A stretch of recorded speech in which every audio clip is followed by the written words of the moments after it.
Okay, this is a sonic controlled toy. It's based on the old 1950s and early 60s designs. It's all electromechanical. Blowing the whistle will control the robot. Just general sounds like my talking won't affect it. It's using a Helmholtz tuned resonator, so it wants to detect this particular frequency.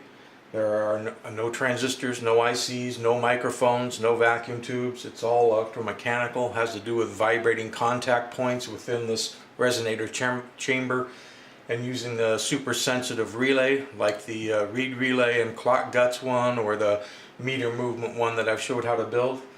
I've got the dual drive base that I have on my site that you can make, and I'm using the 6-step sequencer. So every time I blow it should go into a different sequence. Light on top should indicate when it's detected the tone.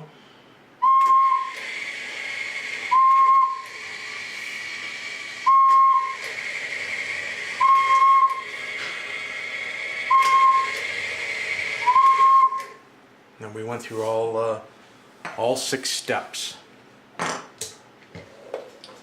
I'll do a separate video explaining how the resonator detector works and how you can make a resonating detector. Since I don't edit my videos, it's too hard to tear this apart and go into that explanation right here. So I'll do a separate one just showing the resonators.